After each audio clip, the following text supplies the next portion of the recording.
अगर आप प्रधानमंत्री किसान सम्मान निधि योजना में जुड़े हुए किसान हैं और इस योजना की अगली किस्त का इंतजार अगर आप कर रहे हैं तो ये वीडियो आपके लिए बहुत ही महत्वपूर्ण होने वाला है। इस वीडियो में आपको बताने वाला हूं पीएम किसान योजना की अगली किस्त आपको मिलेगी या फिर नहीं मिलेगी, क्योंकि अगली किस्त का पता आप अपने बेनिफिशियरी स्टेटस चेक करके भी लगा सकते हैं। बेनिफिशियरी स्टेटस में जो अगली किस्त आपको मिलनी है वहाँ पर आपके क्या अपडेट शो कर रहा है। बहुत सारे किसानों के खाली दिखा रखा है, बहुत सारे किसानों के RFT वेटिंग फॉर अप्रूवल या फिर पेमेंट प्रोसीड, जो भी आपका अपडेट शो कर रहा है उस हिसाब से आप पता लगा सकते हैं कि आपको अगली किस्त मिलेगी या फिर नहीं मिलेगी।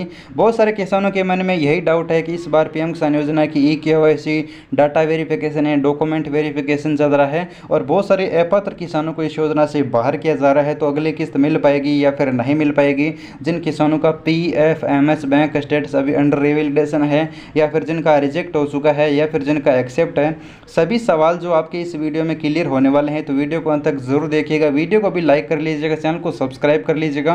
कोई भी ये सवाल या सुझाव है तो नीचे हमने टेलीग्राम का लिंक डिस्क्रिप्शन में दे रखा है, वहाँ पर भेज सकते हैं। तो किसान भाई वीडियो को लाइक और शेयर सब्सक्राइब जरूर कीजिएगा। तो सबसे पहले आपको पीएम किसान योजना की आधिकारिक वेबसाइट पर आना है, इसका लिंक आपको डिस्क्रिप्शन में मिल जाएगा। यहाँ पर आने के बाद आपको नीचे की तरफ स्क्रॉल करना है और यहाँ पर आपको किसान भाई eKYC महत्वपूर्ण दिया गया है कि सभी किसानों को eKYC करवाना होगा, पीएम किसान के पोर्टल पर दिया गया है। और eKYC आप OTP से और CA से दो तरह से करवा सकते हैं और लगभग 80 से 90% किसान eKYC करा चुके हैं। कुछ किसान है अभी eKYC नहीं करा रखी है, वह किसान जल्दी से जल्दी अपने eKYC करवा लें। eKYC कराने का मतलब भी मैं आप सभी किसान भाइयों को बता दूं, eKYC कराने से पीएम किसान योजना का पैसा आपको आधार बेस पर मिल पाएगा।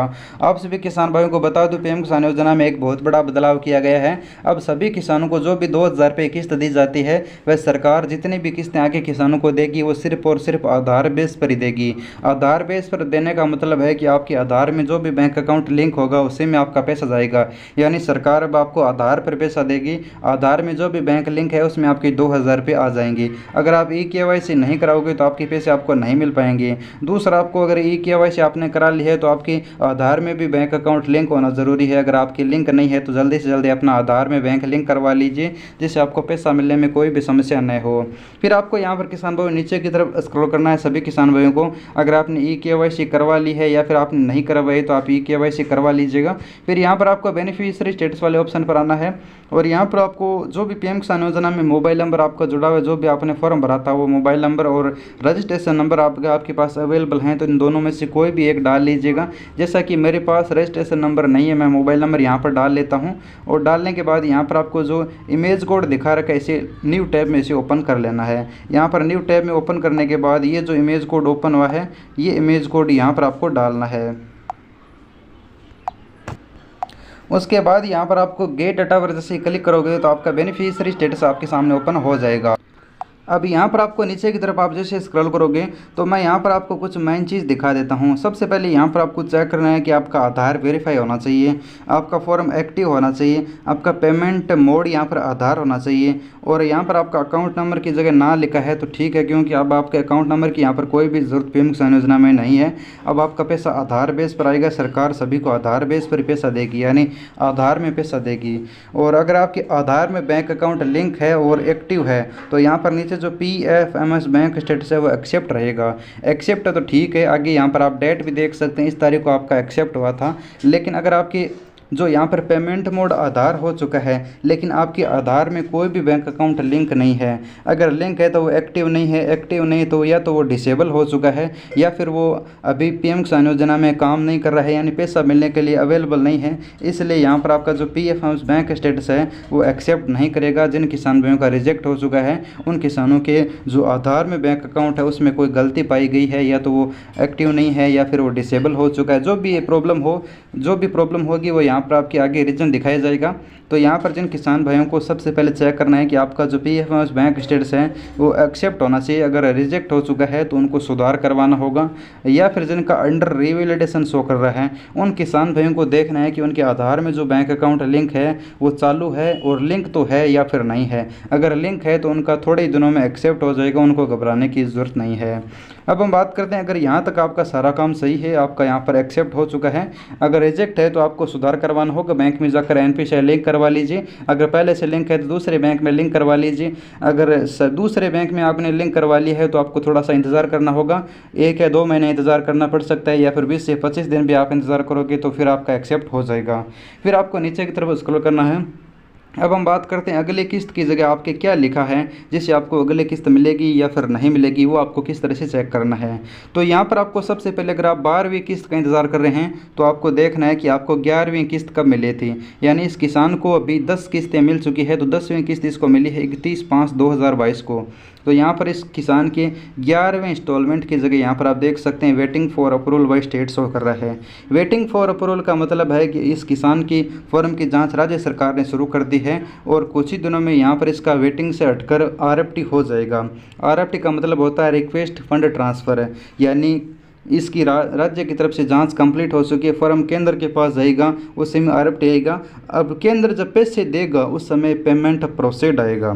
तो यहाँ पर इस किसान के राज्य की तरफ से जांच शुरू हो चुकी है, यानी इस किसान के लिए अच्छी खबर है। और बहुत सारे किसानों के फॉर्म में जांच कंप्लीट भी हो चुकी है, यानी वेटिंग वाला हट चुका है और यहाँ पर आरएफटी आ चुका है। जैसा कि यहाँ पर एक किसान का आप देख सकते हैं, यहाँ पर आपकी जो भी इंस्टॉलमेंट हो, अगला चाहे 11वां इंस्टॉलमेंट हो, चाहे 10वां इंस्टॉलमेंट हो, चाहे पहला दूसरा, जो भी अगला आपको मिलने वाला जो भी इंस्टॉलमेंट हो, यहाँ पर आपको सबसे पहले आपका किस्त मिलने से पहले वेटिंग फॉर अप्रूवल आएगा, उसके बाद आरएफटी साइन बाय स्टेट आएगा, उसके बाद यहाँ पर पेमेंट प्रोसीड आएगा।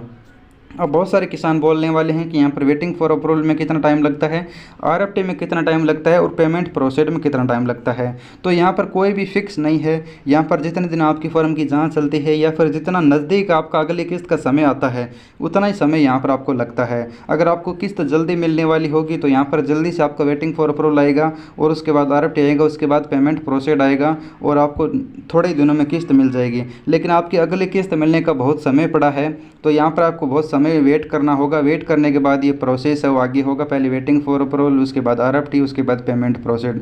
पेमेंट प्रोसीड आने के बाद बहुत सारे किसानों को इंतज़ार करना पड़ता है। जिन किसानों का पीछे पैसा ड्यू रह चुका था, जिन किसानों को पिछली किस्त नहीं मिल पाई थी या फिर जिन्होंने नया आवेदन किया था, उन किसानों का पेमेंट प्रोसीड आए बहुत दिन हो चुका है। तो उन किसानों को मैं बता दूँ आपका पैसा कभी भी मिल सकता है। बहुत सारे किसानों का मिल चुका है, बहुत सारे किसानों का धीरे धीरे मिल रहा है, लेकिन आपका पैसा कहीं भी अटकेगा नहीं। जिनका पेमेंट प्रोसीड आ रहा है उन किसानों को पैसा ज़रूर मिलेगा। तो यही था प्रोसेस पीएम किसान योजना का, पहले वेटिंग फॉर अप्रूवल, उसके बाद आरएफटी, उसके बाद पेमेंट प्रोसीड, फिर आपके 2000 रुपये आपके बैंक खाते में आ जाते हैं। और अभी जैसे ही प्रधानमंत्री जी शेड्यूल तैयार करेंगे अगली किस्त का, उस समय यहाँ पर इस किसान का जो वेटिंग फॉर अप्रूवल है वो आरएफटी में बदल जाएगा। आरएफटी वाला जैसे किस्त जारी की जाएगी उसी समय यहाँ पर पेमेंट प्रोसीड हो जाएगा और अगली किस्त उस किसान के बैंक खाते में आ जाएगी। अब हम बात करते हैं पीएम किसान योजना में बहुत सारे ऐसे किसान हैं जिनका यहाँ पर स्टेटस खाली दिखा रखा है, उनके कुछ भी नहीं लिखा रहा है। तो मैं अभी बता दूं पीएम किसान योजना की अगली किस्त की कोई भी डेट अभी तक फिक्स नहीं हुई है। जैसे डेट फिक्स हो जाती है और पीएम किसान योजना की अगली किस्त का समय नज़दीक आता है, उस समय प्रोसेस वो तेज़ हो जाता है और लगभग किसानों का स्टेटस अपडेट हो जाता है। और जिन किसानों का अभी तक अपडेट नहीं हुआ है उन किसानों को थोड़ा सा इंतज़ार और करना होगा। जैसे ही पीएम किसान योजना की अगली किस्त की डेट नज़दीक आती है उस समय आपका स्टेटस ज़रूर अपडेट हो जाएगा। अगर अपडेट नहीं होता है तो हो सकता है कि आपको थोड़ी किस्त लेट मिले, लेकिन अगर आपकी फॉर्म में कोई भी गलती नहीं है तो आपको पैसा ज़रूर मिलेगा। हो सकता है कि थोड़ी लेट मिले लेकिन आपको पैसा ज़रूर मिलेगा। और ये मुझे लगता है कि थोड़ी देर में अपडेट हो जाएगा जिन किसानों का खाली स्टेटस दिखा रखा है। तो आपने वेटिंग फॉर अप्रूवल, आरएफटी और पेमेंट प्रोसीड और खाली स्टेटस का मतलब ज़रूर जान लिया होगा। अब वीडियो को लाइक कर दीजिए, हर एक किसान भाई के साथ शेयर ज़रूर कर दीजिए।